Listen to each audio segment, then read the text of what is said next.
This here, like for example, this here was shot out. This last here got shot. See what I'm saying?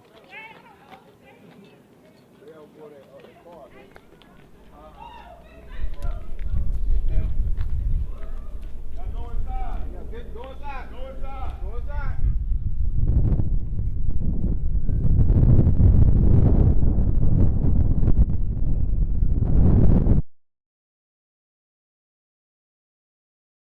Late on a dimly lit night at the Highland Park Apartments in Highland Hills, local activists patrolling this high-crime area of South Dallas were taking fire. Moments before, a young resident, angered over some stolen weed and a dispute with his girlfriend, began shooting in the air. Marcus X. Russell, one of the activists, walked toward the shooter. As Russell made his approach, he told the shooter to leave immediately. Russell said that he wasn't going to call the police, but that he had to leave. All the shooter must have heard was something about calling the police because as Russell closed the distance, the resident changed his position and began shooting in the activist's direction. The patrollers took cover behind some cars and directed other residents who were playing with their children outside back into their apartments.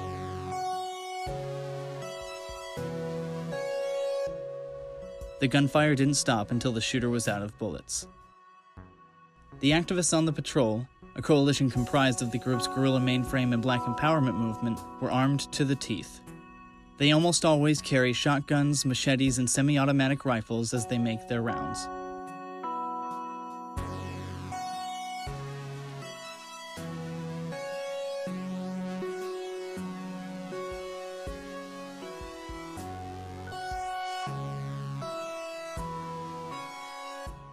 They had been patrolling the complex for months, but not once, even as they took fire that night, did they shoot their weapons. Later, they were able to safely approach the young, 16-year-old shooter and talk out their dispute. If it were the police doing the patrol, Davante Peters, one of the activists, says he worries that the resident would have died that night.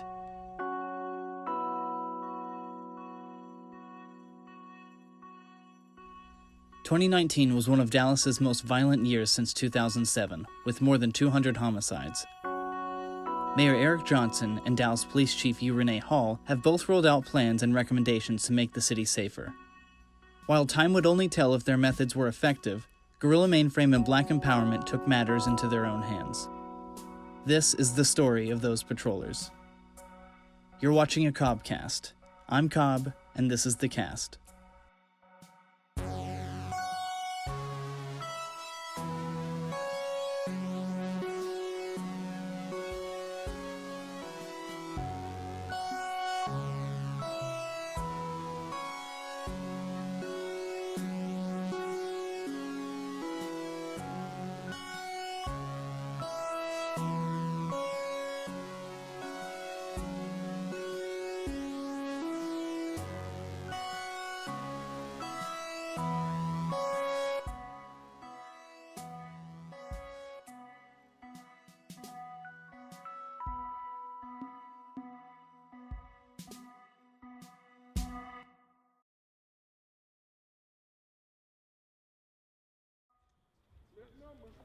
Every night around 9 p.m., the groups would grab their weapons and begin their rounds of the complex. They have a list of regularly vandalized vacant apartments, or VACOs as they call them, that they check on throughout the night. Hey, what's going on, black man? Good. All right. Patrol coming through. Right there.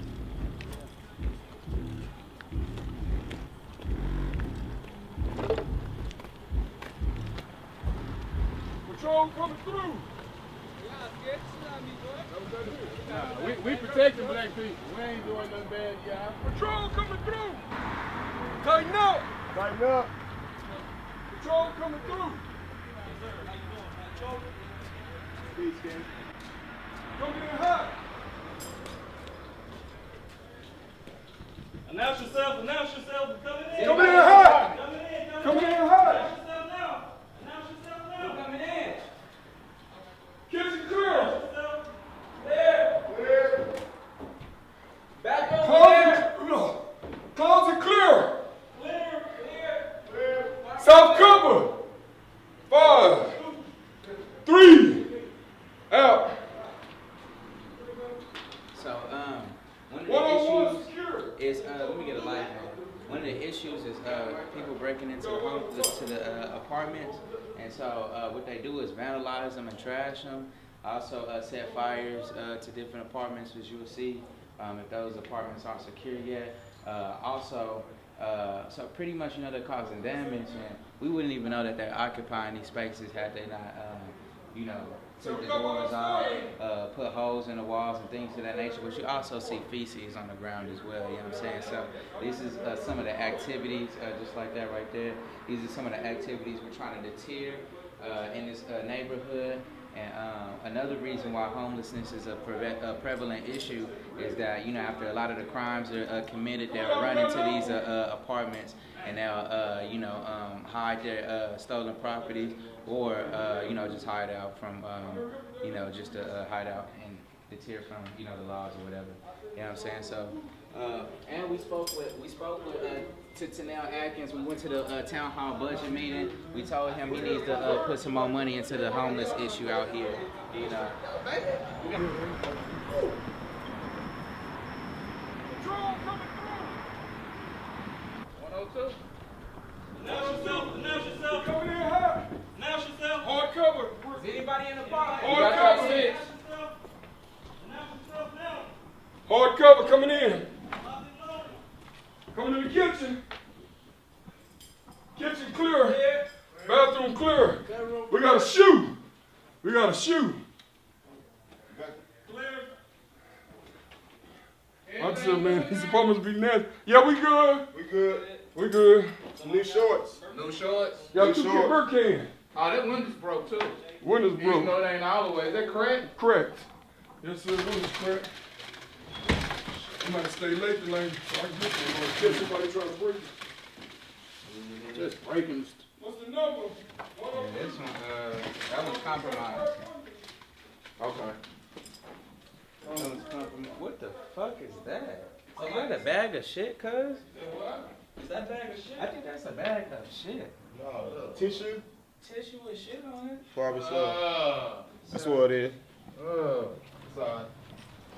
So, We got a community cleanup again. You mark that on the list. 102. Yes, I got it. Window. Yes, sir. Hard cover. Breach it, breach it, breach it, breach it. Announce yourself. Announce yourself. Secure. 208 secure. 208 secure. 208.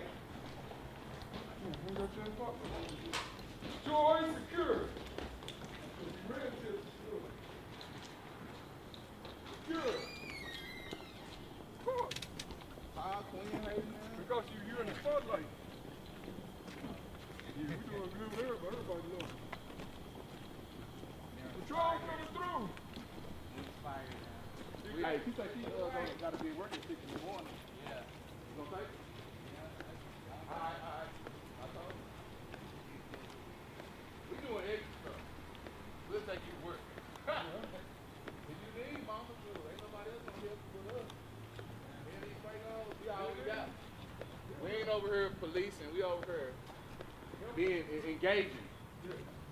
We're not at policing. We engaging. You know what I'm saying? It's called community engagement. We engage community. We just left the DISD school board meeting, you know, and I spoke, and that's what we do. We go to the town hall meetings, we go to the city council meetings, we throw events. If we got to take them to work, we'll take them to work. We clean up the whole apartments, you know, so we engage in the community, not policing it. Tell them about the Tanel Atkins at the budget town hall. At the budget town hall? And the homeless. Oh yeah, we went there to tell him about this store right here that has this homeless problem. Where a lot of the people staying in these vacants and destroying apartments are staying on this property, and they come here at 2 in the morning. what's the store? This store right here, Highmart. The store we shut down last week for taxing people on non-taxable items. We just shut them down for doing that. They also have a bad homelessness problem right here. And we told the city councilman, his office is right here. And when we got online, we seen that the city was trying to make a law to where they take people to get jail and give them tickets if they're on people's property, like gas stations, without permission. So instead of them, like we asked them to send money to build facilities for homeless people, they decided they were going to ticket them and fine them. And so it seems like the city, instead of solving problems we give them, they want to make money off of them. you know, and that's kind of the problem we have. And so, like, you see these people, they coming from these stores late at night, and that's what a lot of what we've been shutting down. That's what's a lot of the criminal activity and things going on is coming from the homelessness in this area, which is not just older people. It's 18-year-old homeless people, 60-year-old homeless people, and they're all on drugs, and it's causing a real great problem in the city of Dallas all over. Because it's not just going on in Highland Hills. You can go over there by Redbird Mall, it's happening. You can go off Forest Lane to Dillion, it's happening. You can go to Pleasant Grove to the apartments, it's happening all over the city. Well, come on. It look clean over here. Somebody might stay there. Yeah. I just go this way. We don't want to ever Geiger nobody. Oh yeah, we're going this way. We wouldn't do that. Even if we ran the wrong apartment, we'd be smart enough not to kill nobody. Coming in the apartment. Coming in hot. Now yourself out. Coming in hot. We coming in hot. Watch yourself. Kitchen's clear. Living room clear. Bathroom clear. Clear. Clear. They still in the wire. Still in the copper. So they still in the wire? Yes, sir. Yeah. Still in the copper.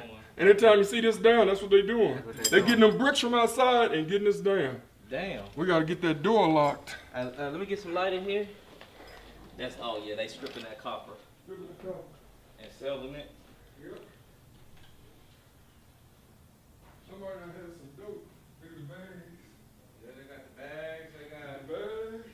They got some meat. Meat, food. Belt. They shooting dope. They shoot. Somebody got a belt. Yeah, they shooting dope. And you know. I need to stay late because I gotta smash somebody. So we're not looking to wage war on homeless people, but you know, when we see the type of people that we're dealing with, you know, they're doing drugs, they're doing all types of shit, and it's pretty much putting this complex in a situation to be, you know, burnt down. We had some homeless people talking about, you know, burning down the apartments, and when we go inside some of these vacos, we'll see the burn holes, you know, on the floor. Things of that nature. So, like I said, we're not trying to wage war on homeless people, but at the same time, we would like to have this community that basically change the atmosphere, man, make it a more motivating and inspiring community to be a part of. And this is not motivating or inspiring, you know what I'm saying? So that's what we got to, you know, address this element, the element of homelessness. And a lot of it is teen homelessness, kids that are homeless. They feel like, you know, they don't have anywhere else to go, anything else to do, so they decide to break and vandalize these apartments. And we've shut down crime in these apartments without one shot being fired by us. One shot being fired. Not one. We ain't shot nobody, and we ain't even shot the gun one time. Towards the front. Yeah, towards that white truck. We've even been in the shootout, and we didn't shoot back, and we didn't kill the individual, and we later on we talked to the individual. Calm them down and see what was going on. We're not advising other people to do that. Right.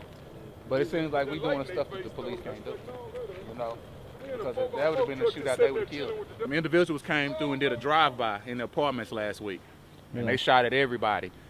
We closed the gate. That was something that really didn't have nothing to do with us. Mm-hmm. You know, we stopped people from that's in these apartments from doing things, but a lot of times it's hard to stop people coming from outside doing whatever they want to do. But we closed that back gate, and it won't happen as long as that back gate is open. Right. But the reason I'm telling you that is because you know, we've shut down crime, but it ain't over. Mm-hmm. You know, now we got the whole city under siege with homelessness. So, like, you know, I guess what's different from what we doing and what the police do is they kind of seem like they're coming as aggressors, they coming as agitators, and you know, we trying to get an understanding opposed to you know, trying to escalate a situation. We seen multiple people in a vacant apartment. We didn't, you know, shoot them. We didn't beat them up or anything like that. We just tried to, you know, get a better understanding of their situation. You feel me? And then also see how we could step in. I don't believe so. Okay. Yeah, try to get a better understanding of their situation, connect on the resources.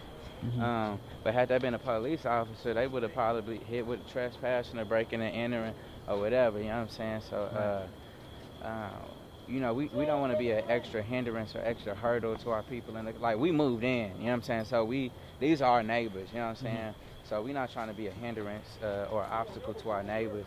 We want to uplift them. Right. But at the same time, you know, we got to be realistic about the elements that we're dealing with, you know. To the left of the pier. And upstairs, because old school moved out, didn't it? Coming in hot. Secure. Secure. 159 secure. We're going upstairs. Yeah. Coming in hot. I got the point.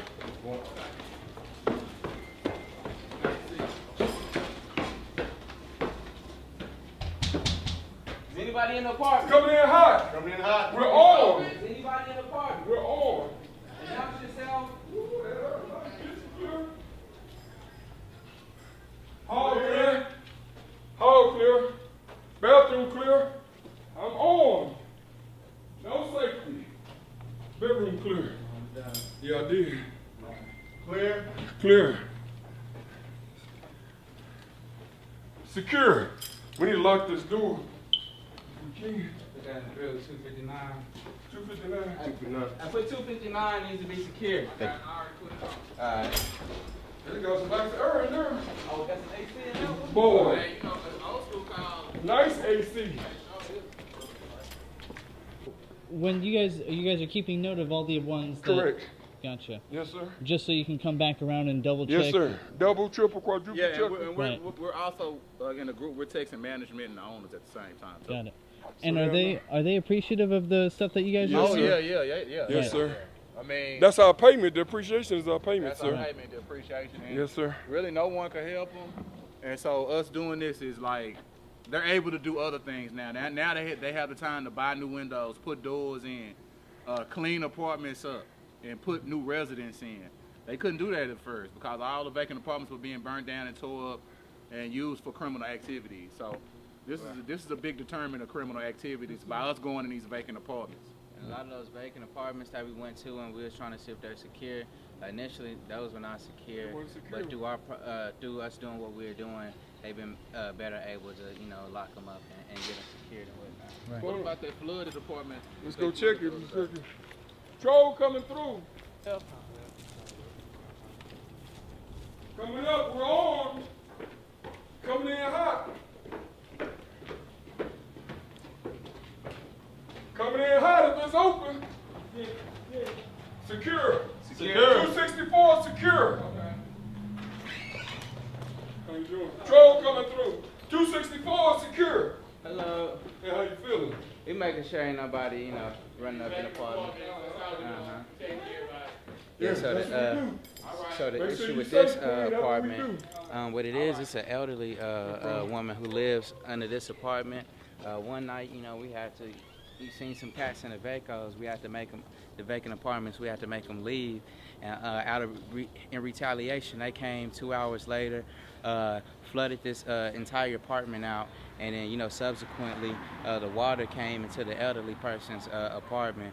And, you know, she doesn't have any kids or nobody to check on her. So nobody really knew until the next day. So this is some of the activity that we're trying to stop, you know what I mean? Shit that really ain't got no place. There's no reason to, you know, flood the apartments. Yeah, so we're not going to say homelessness is the root of the issue. But in this community, man, like I was saying, there's nothing motivating or aspiring or productive for people to get into when they leave their house, when they leave their community. They walk outside, go to Bonneview, Simpson, Stewart. There's literally no place that they can apply for a job, you understand me? So things like that actually, and there's no vocation centers, there's nowhere for people to get skills and things of that nature. So that contributes to the climate, you know what I'm saying? And that contributes to this neighborhood being less motivating to live in. You know, we just cleaned up the whole apartment complex Saturday, and the purpose of that was, you know, once they see us out here patrolling, but also the community gets to see us in a different light, where we actually clean up and we pick up trash off the floor, which is not ours, but the whole point of that is to boost the morale of the people in this community, you know what I'm saying? Because you know, it's really not a motivating community to be a part of, but it can, and through this process, that's what we plan to do. Okay. Well, like you said, these are for women that are off drug abuse and want to get their families back. So that's why we had a 10-foot gate around this. We call these the Reds. We actually stay in here, but there's nothing but women and children stay here, all races. White women stay here with their kids, black women stay here with their kids, Hispanic women stay here with their kids. So every race is in here, and it's nothing but women and children. And so they are the ones that really wanted us to come in at first. So we came in here for them to protect them, but to do that, we had to shut these down. We're not just patrolling apartments, we actually moved in them, which a lot of people don't do. They patrol, but they don't move in and live in the apartments. And that what made the big change to us staying here. So let's go. Oh, and it's I know Tanel Atkins' office is right outside these. If you jump the gate right here, you'll be at his office. Right. Patrol coming through.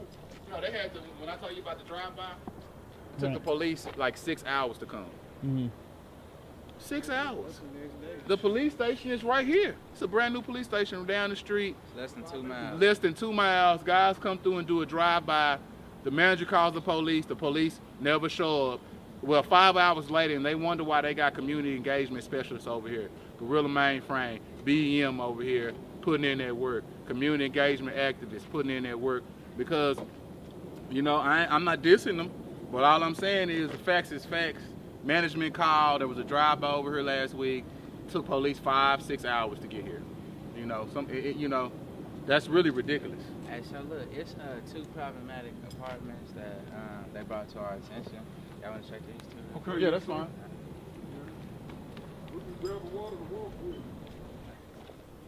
That's what we're dealing with right here. And every time they do something, it's costing the owners money, management, and it seems like the city, you know, they want to take the apartments, man, so they're not really concerned. Nope. Just take what they want so they can take it. So we can get the fines and stuff like that. That opens the door. Yeah, but like I said, people coming from this store right here. That opens the door. They live at this store during the daytime. They come over here at 2, 3 in the morning and go in these vacos and turn them up and try to burn them down. And we don't want, a lot of our residents got kids, and we don't want these homeless people snatching a little girl coming out and bringing her into a vacant apartment and raping her. You know, we dealing with all that type of stuff too. Every single day our lives is on the line. Every single day. One of them, their name was Glendale. Glendale, he threw a rock in a window with 2 little girls in there. Their mom, she leaves for work at 7 o'clock in the morning. We actually seen them over there. And you know, they let us know that he knows that they stay there. He knows what time their mom leaves for work. And so, you know, that's just expounding on one of the issues he was talking about. So this is a coalition effort, Black Empowerment, GMF. The coalition is community engagement specialists, activists. Black Empowerment is based out of Fort Worth, so this basically is a Dallas and Fort Worth coalition, and we basically work together. And also, we do this in Fort Worth, and they come to Fort Worth to do the same thing, and Fort Worth come to Dallas. So it's a whole team, a whole coalition effort right here. We love this, man. We love our people, so we can't wait on everybody else to police us. We have to police ourselves. Well, we ain't police. We We do not police nobody. We ain't policing, we engaging. Engage. We protect ourselves. Anything can happen. I'm sure I'm stressing what Davante has already stated. The most important part of what we're doing here now is more or less an engagement process. Talking to people.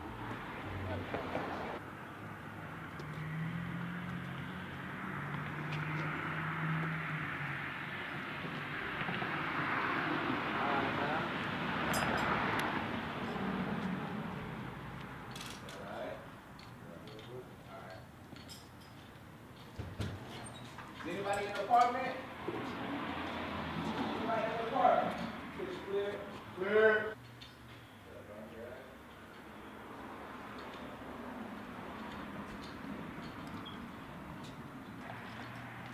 So y'all what basically happened? Somebody pulled their hair and they go up. basically happening. You basically, people more or less innovating. And that's to a degree, that's fine. As far as homelessness, I'm not talking about just someone that's just being homeless. I'm talking about someone who, may not be in the best interest of the overall community.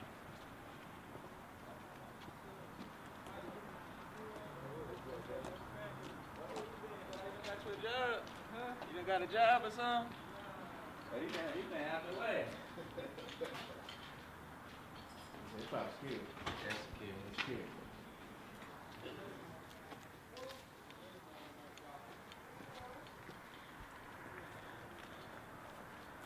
Hello?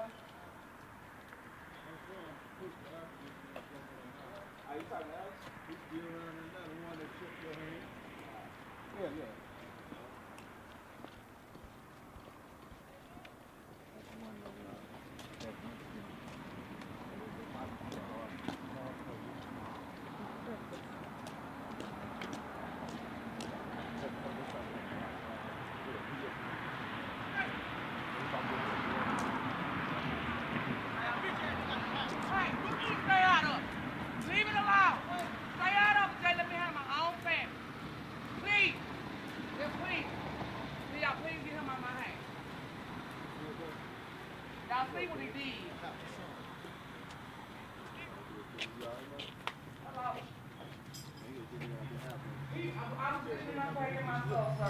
I wouldn't let him in my house. The police told him he couldn't be in my house.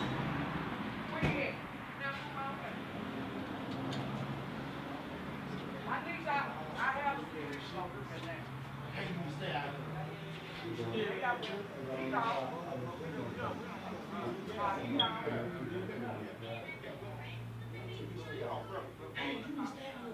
I don't need no elders, but I want him on my house first.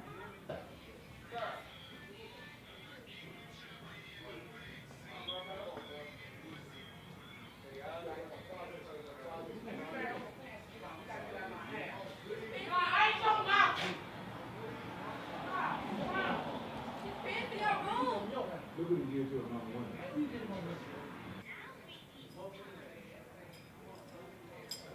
On the drugs, butt ass naked.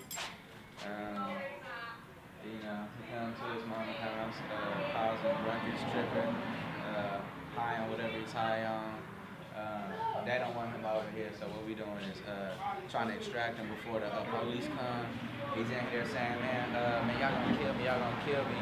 We just reassuring him that that's not what we're here for, but we can't speak for what the police is gonna do when they get here. So we're trying to just remove him before the police come, because we can't speak for what they'll do. You did. Yeah. Are they on their way? Well, they called him. I think she was on the phone with him. That don't mean that they're gonna come actually, but the call was made. Yeah. So how far do you go to try to get someone out of the house that the owners don't want them in? I mean, it seems like you guys are being pretty calm about the whole thing so far. come on, bro. Come on. Get some shoes for him. Just grab some shoes. You good, bro. I think our approach, the way we handle things, we don't have to go to extremes. You know what I'm saying? This is a person that's on drugs that the cops would say, or potentially would say is a threat, and make him a high security. But you see, he's walking, he's leaving. That's him. So just our approach makes us, we're able to de-escalate high energy, volatile situations in this manner without shooting anybody, without harming anybody. But we have to be on the side of the people's back. So if we had to use more force, given the nature of the situation, we would have potentially did that, but we haven't had to do that yet. They're just looking for his shoes now? Yeah, he's barefoot. Walk around. Right. Well, he's already at the Family Dollar. His own mama broke his own mama house. Why we awoke? I can't do this no more. Can you kind of explain to me what the situation was? He on drugs. He want me to let him in the house. I call the police on him all the time. I asked him to stay away from me because I got grandkids in there.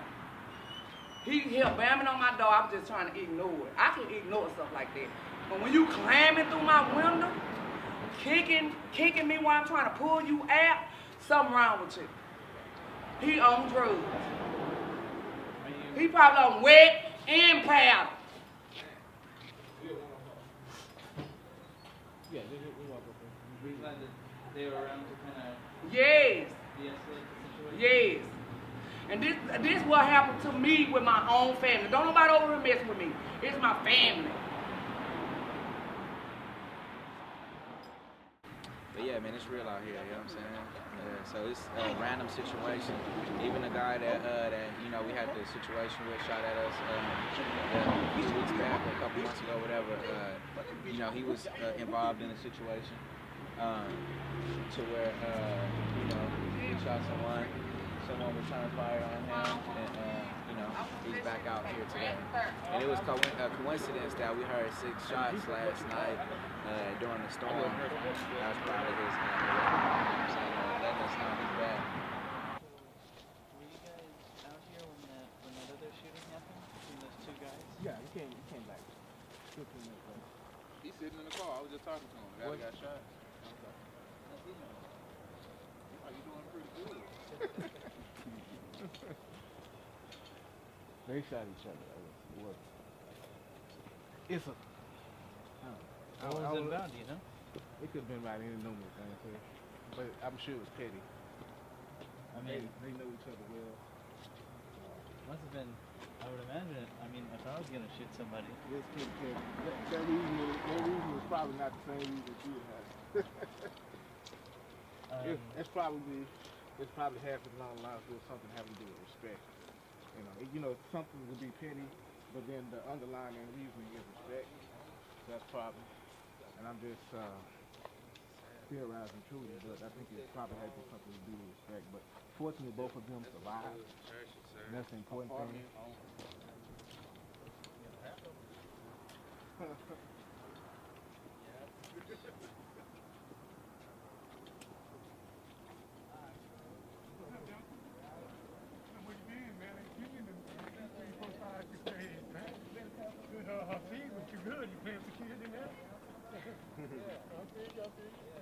This here, like for example, this here was shot out. This last here was shot. See what I'm saying? They don't go that far, man.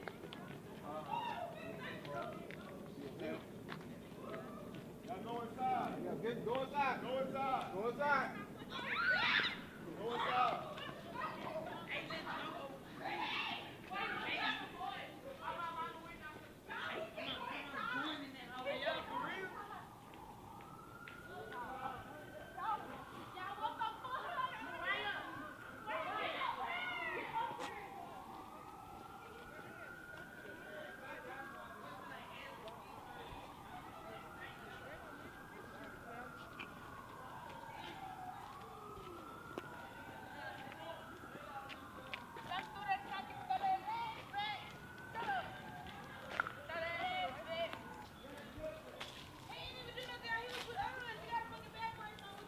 We ain't talking, we good.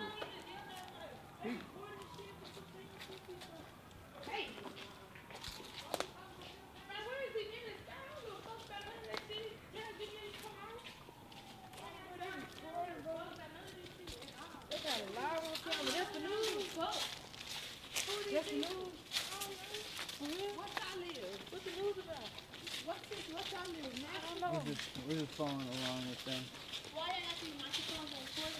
Dude, that's the news. This kid, go ahead, get on this TV. This the news? This the news? That ain't no motherfucking news. That's the news. Why y'all got the microphone and stuff? Ain't no motherfucking news. Let me broadcast. This is not cool. Put the camera on there. Where is the minute? What minute, right? Y'all stay away from this corner right here with the camera. Huh? What? We on the music video. I know. I just want to make sure everybody good. Stay right here with me. Hey!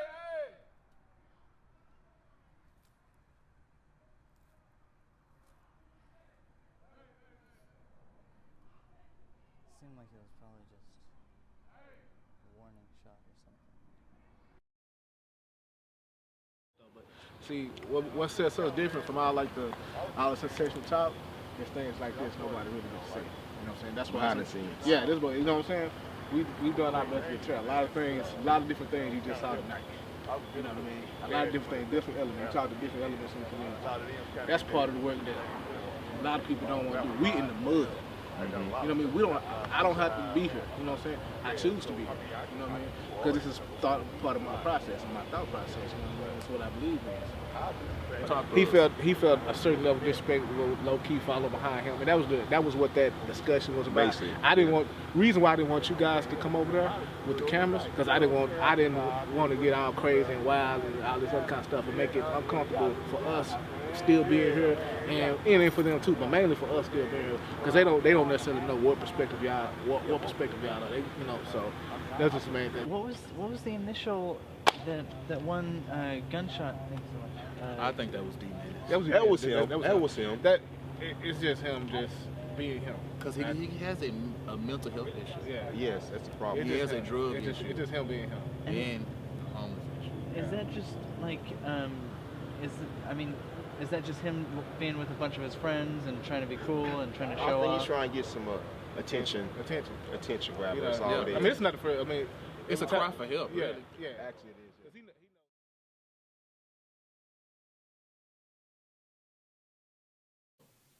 It is what it is, shit, but They ain't never had nobody Even check him. My thing is check him or even if he have the nuts to pull a gun.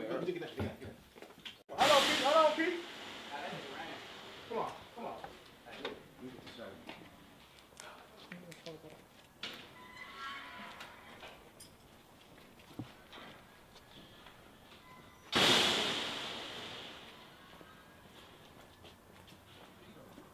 I know, man. We gonna catch up with him. We might have to run past y'all.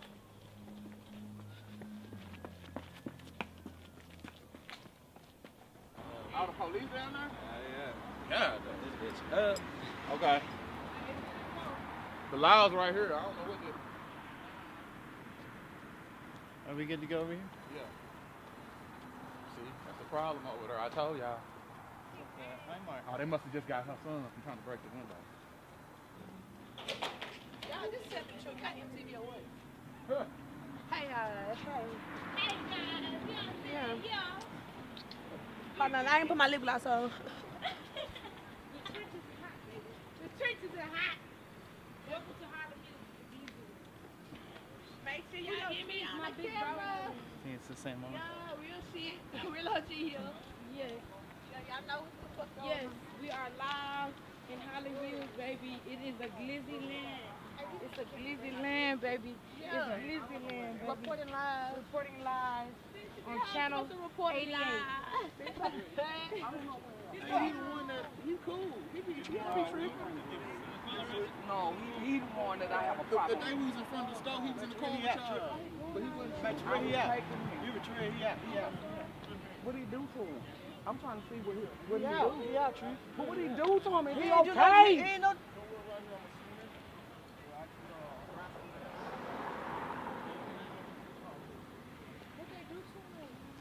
What they do? No, you trying to fight him. Oh, he was. No, you're trying to fight him back. The law? Can you tell me what happened when y'all was over there rapping? I have him in the headlock and pull him to the ground. He all right though? He's all right. Cause he He on okay. drugs. He on drugs. He on that He pal on and that drugs. wig. He on drugs. Oh, I just asked my son to just leave. And we He try to started trying stop to it. tie my. I know y'all is. Try to hit you with a brick too, didn't he? Yeah. See? Try to hit his mama with a That's brick. what I'm saying. Hell yeah, with a brick. You can't go to Highland. You go around. Man, You gonna walk over there with me? man. Go around. Come on with me. Gangster. Come on. bitch. He was trying. He came back. Tried to throw a brick and hit his mom with a brick. And just low key rapping to the ground. The police pulled up.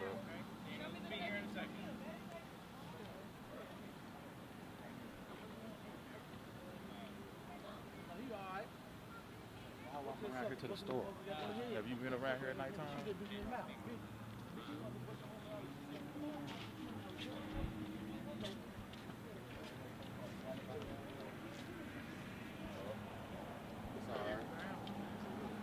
Hey, man, what's that?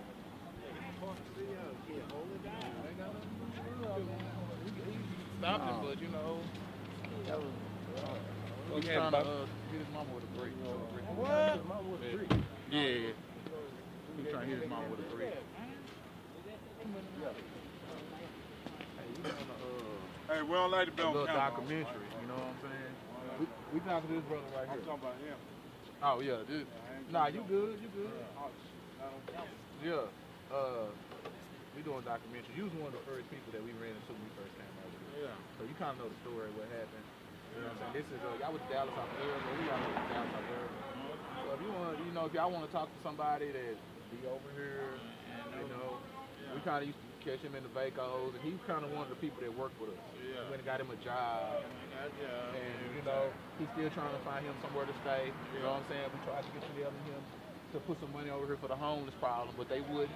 They decided to start ticketing more homeless people instead of putting money in this community and build a homeless place for the homeless like we asked them to.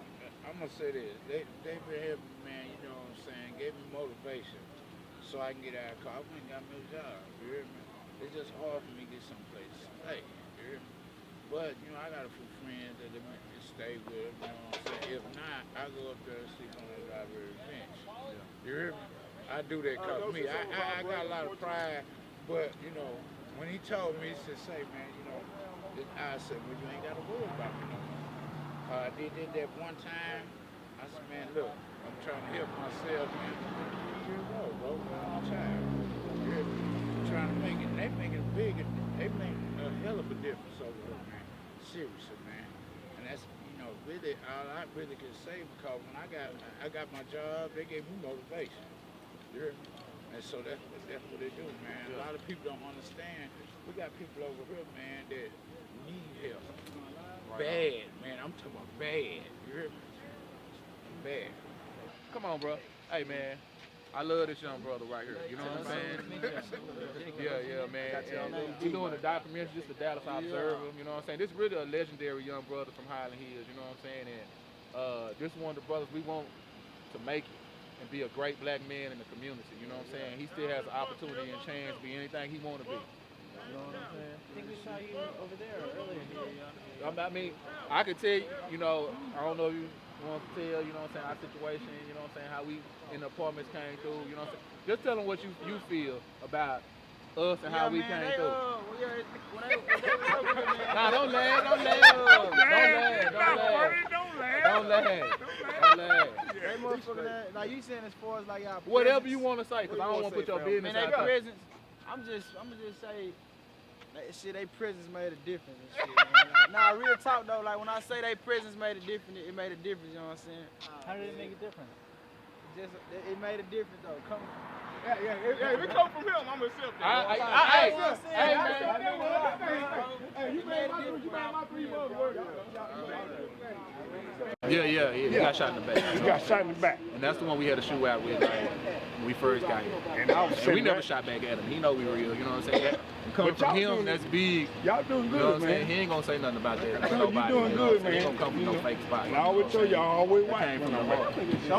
I always watch. So I know that you guys generally don't like to work with the police. Okay, for sure. Is this one of those? I came through here today with them hot dogs. It so happened it happened. I got you 4. Yeah, that was me. Okay, yeah. I was working out the 4 hot dogs. Yeah. We had somebody earlier to leave the actual apartment. So, man, every time from across the street. I'm trying to put a food pantry thrown down. He ran back over here. I guess he was angry. Yeah, man. And went back to his mother's house. And got work. He had a yeah, I'm trying to get a bill. So my got a non-profit called Commissary. The mother was on me, so I ran and had him under custody. We're gonna provide jobs too. We get it time. That's my work. Actual laws. We try to. We try to contain everything through ourselves. And so, just if you can help me kind of reconstruct what happened, because we were pretty far away from what happened. I mean, how did word get from here all the way back to y'all's place? Because he knew where to get help. Long story short, by the time he got help, I was behind running towards the front. Ran to the front, had eyes on the suspect, and I knew what was going on. I put him in a chokehold, and he went did a move and he broke him on the ground and lost him. Was you on him when the police came? Oh, yeah. So glad they didn't shoot both of you. I don't care. I don't care. But one thing that with me, I don't need a gun. I need a heart. My heart is for my community. You're right, and you might have just saved his life. This is life. Because when the police he was probably high and wet and cocaine. People don't let go and propose. I knew the laws came with more aggressive force. This is a high-risk area. You have the police department maybe a half block down. They're armed and ready. It's, what, 11 o'clock at night? He's on drugs, drinking. He's got a suspect. He would have been dead. The mother would be crying harder than she's doing right now. Right. She'd be heartbroken. Son gone. I lost a son. I'm in pain every day. Every day. So my job is to protect the village. That's it. He going to jail probably for public intoxication. What? He got a knife. Hey, would have been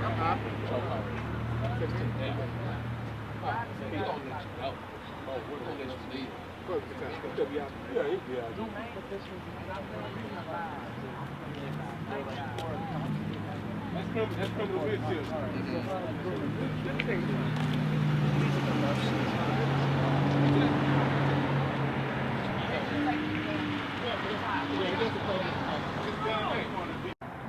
That's breaking and entering. Just because I'm his mama, you still breaking in my house. Yeah.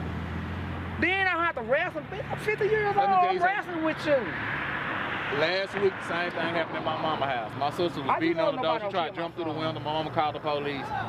They took her to jail for public intoxication. They let her out in the morning. Right. So that's a family member. Yeah. Why would you rather him go to jail now, if he was a for breaking and stranger, entering? Is it because he'll be in jail longer if he goes in for breaking and entering? Yes.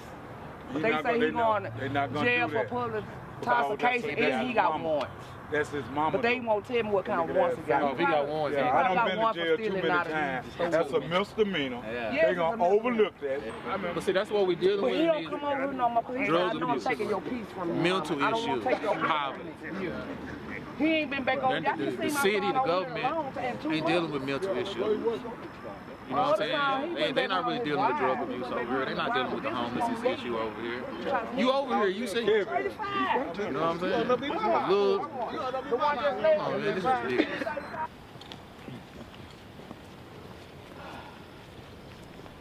So, you know. Hey, and D. Millis ain't number like 16. I think that's why he keep getting out.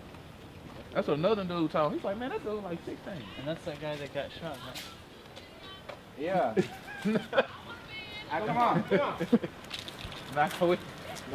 Come on. Please, whoever that is. It seems like there are definitely nights that are more quiet than others. Mm-hmm. Yeah.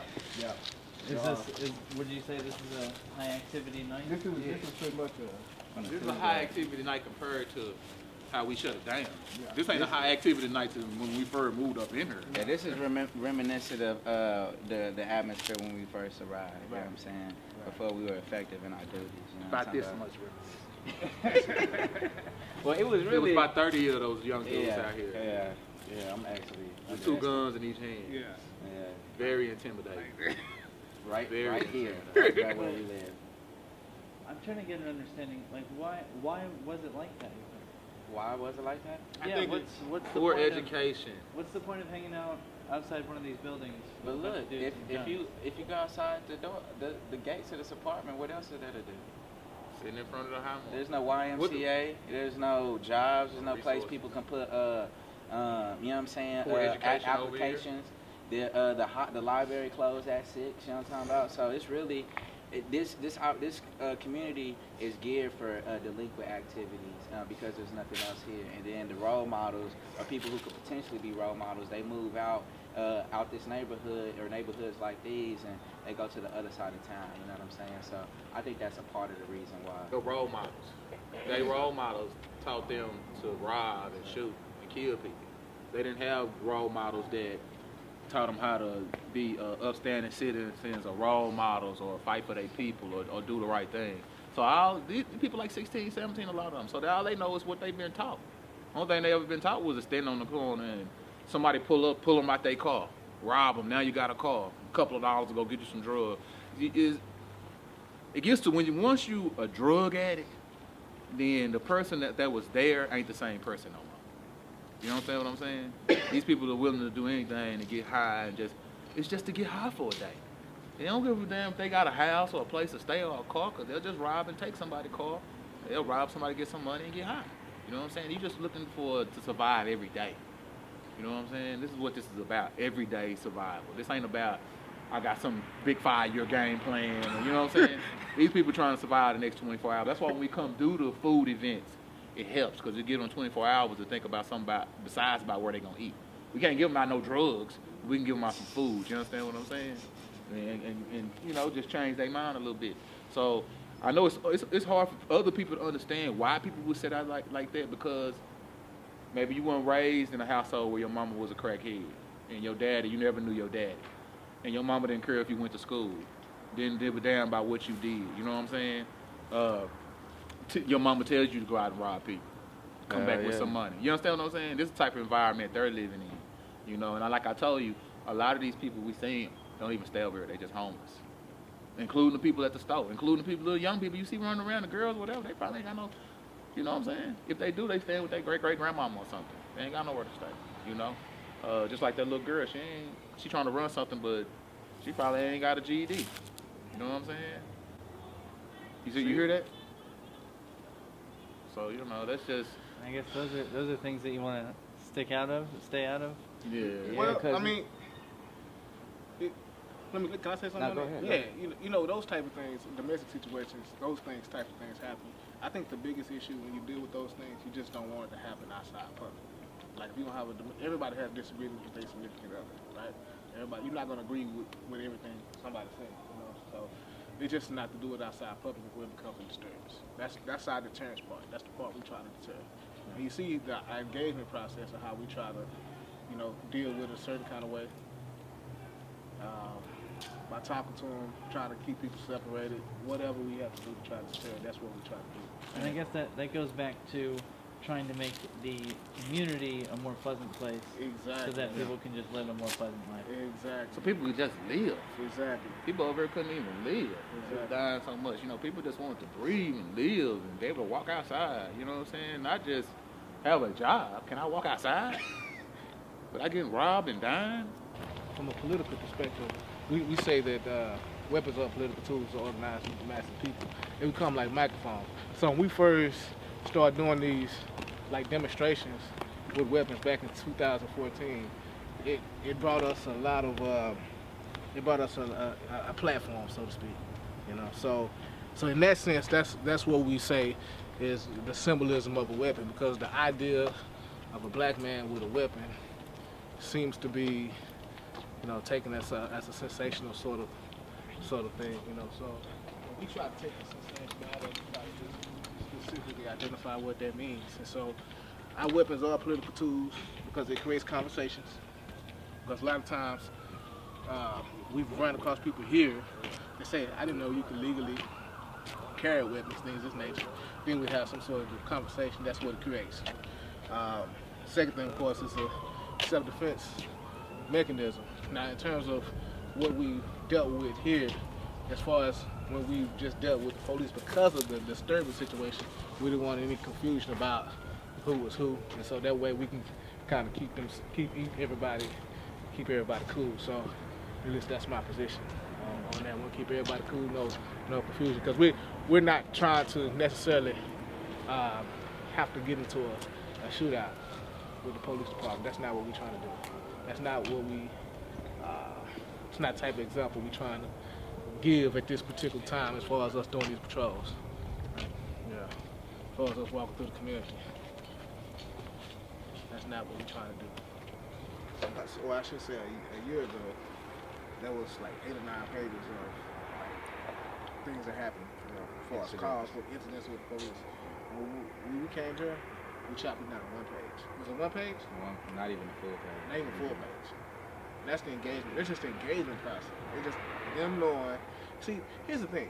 If we'd have came here like we was just like police, it would have been, we wouldn't have been lasting here this long.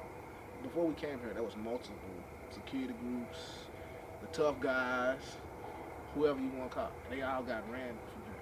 Look, our whole approach is, you want to know why we just dress like this, dress like regular, because we just want to identify with them as close as possible. Because if we identify with them as close as possible, then we can have some sort of relationship. But we walking around with things like we saw in the Army, with Kevlar helmets and tactical vests, and they say security on the back. That's not going to be in the communication. You know what I mean? No, it's not communication. We can't even. We just had an issue that we just checked. Somebody just fired a weapon, and we were able to address that situation, deter it just from escalating forward the best way we could. They're not going to be able. A normal security group is not going to be able to do that because they're going to be deemed as a threat. They're just going to escalate, and it's going to continue to escalate. So that's the thing. Call the police out. Yeah, and they're going to call the police. But see, when you call the police is going to leave, and they're going to still come back and escalate. Mm-hmm. They still going to come back. It's not like, it's going to stop because of police. You know what I mean? That's the difference, if I can explain it. So let's just say, theoretically, if we were like a regular security group, yeah, they would have called the police and stopped momentarily, and then they would have came back and addressed it again, and it would just kept going again and again and again until they ultimately would have left the property because they felt a certain level of threat. I mean, that's what potentially going on. So what our engagement part is a social platform, which we do try to address with like the food, clothes, and shelter part of the process. Mind you, we've been working in Highland Hills 5 years, so we're not no strangers in Highland Hills. We know the lingo. We've been in the pinks. We've been in the browns. We're just doing this over in the greens. The greens, according to the stats that we got, was the most violent location in Highland Hills, according to the stats, according to the police stats. So, and we've been here, and we lasted the long hot summer in Highland Hills, and we deterred criminal activity to the point to where we got it down to one page. That's his point. 11 debatable incidents. So out of all the incidences, this one has the most, and that's where we're at right now. Yeah. And you know, this just goes on to describe different activity incidents. And the assistant in the office was like, "Hey, y'all remember when these were 8 pages, front and back? This is not even a page." So they were very excited about that. And what I did, I just kind of put a notation on this paper to explain that to whoever might see this paper in the future. You know what I'm saying? So just imagine 4, 5, 6, 7, 8 of these front and back. And then when we come in, this is not even a full page. That's why I got to keep this paper, you know what I'm saying? This is... Yeah, I mean, that's your proof.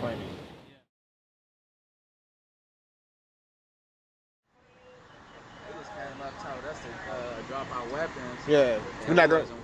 No, I mean, but you gotta understand too. He gets the call about somebody being shot. Yeah. He roll up here and he sees people with weapons. Exactly. So I'd have probably did the same thing he did. You know what I'm saying? So I mean, we all people, bro. Ain't nobody trying to get shot out here. Nah, not tonight. Shit. We're all trying to go home, but yeah, when he said he automatically just came, said put our weapons down, we weren't gonna do that. You know what I'm saying? Especially if we're within our rights. You know what I'm saying? Yeah. If we're doing something illegal. Y'all ain't doing nothing wrong. Yeah. Correct. But it all comes down to safety, bro. Right on. Definitely. Right on. On both ends. I'm correct. We just had a shooting that took place, and so we just had a shooting that took place. So we're just out here.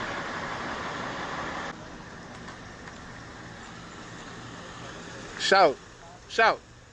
Come tell us what's happening, man. Come back in the light. We had got a phone call about a shooting. A resident called me on my personal number. You know, I immediately went out to go engage the situation. We're not shying or hiding from confrontation situations like this. But so a call was made, somebody got shot. We pulled up on the scene. Immediately, the responding officer seen us with our rifles and immediately stopped us, told us to put our weapons down and on the ground. We refused. We was not going to put our weapons down, especially when we're in our legal right to open carry in Texas. What they did was the other officer was trying to just make sure if we were okay to go while they do continue their investigation.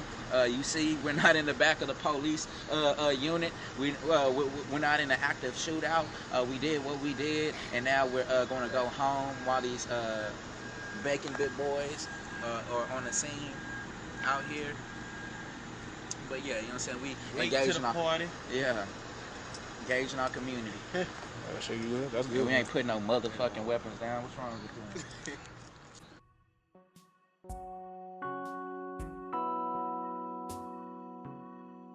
More and more often, as the apartment complex becomes safer, children come out to play at the Greens playground. Less and less, the patrollers carry their guns on the property. I'm Jacob Vaughn, a journalist based out of North Texas.